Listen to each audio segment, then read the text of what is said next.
Well, hello there friends and family, Tito Ferradans tuning in, and Anamorphic on a budget keeps going in 2016, starting off with the Isco Wide-Screen 2000, one of the few members of the Isco Anamorphic family not yet reviewed. Just like its predecessors, the Widescreen 2000 doesn't let down in terms of performance.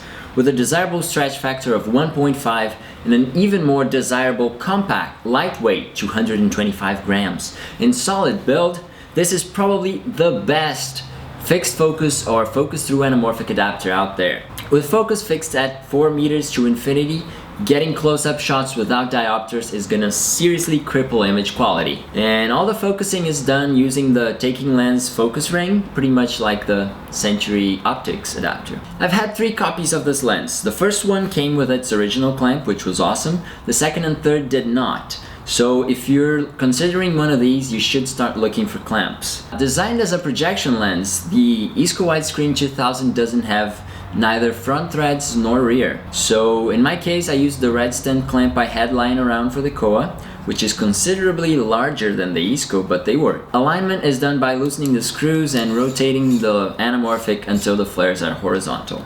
Since the Isco 2000 doesn't have any front filter threads for attaching diopters, here's a cheap and dirty way of embedding 72mm filter threads. Get some electrical tape, a 62 to 72mm step-up ring, and get to work. The step ring is almost the perfect size for the front of the lens, so make it tighter with a couple layers of tape and then use some more tape to secure it in place for good. No clamp will ever be this cheap.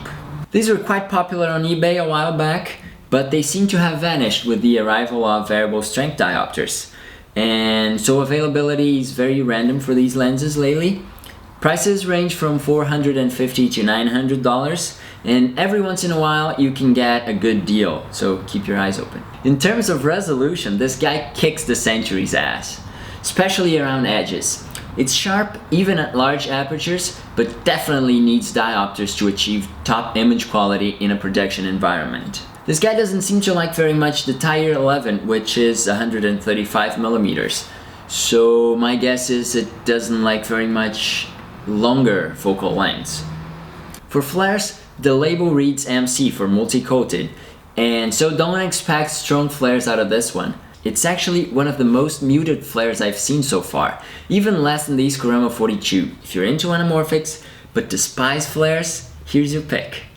On regular shooting conditions, I'd say you're vignette free from 50mm and up, like any other Isco. There's one exception I'm still investigating, which is Canon's 40mm 2.8 pancake lens. It doesn't vignette at all, and it even reinforces the anamorphic distortion across the frame. The reason I say this is an exception is because just 3mm shorter, the Mir 1B already introduces heavy vignetting. The biggest issue with this lens was finding the correct diopter for each shot. As you can see, it wasn't such a challenge. Allowing for a good variety from wide shots to long telephoto, the Isco Wide-Screen 2000 is a great lens for any kind of anamorphic user. Image quality is above the average for its size and price range, and the muted flares could be a downside for J.J. Abrams fans. Image quality around the edges is also above average for a focus through adapter, and hell, it's an Isco lens. Low light wasn't an issue either, with great out-of-focus highlights and sharp focus at larger apertures. I think it can be an amazing lens to pair with a single focus solution and forget about diopters altogether. If you want to see more good-looking footage shot with this lens, head on to VintageLensesForVideo and check Alan's review.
A few notes before I go. If you haven't yet, seriously, read my pitch for the Anamorphic cookbook, click on this link to get a glimpse of what I'm proposing and sign up to help.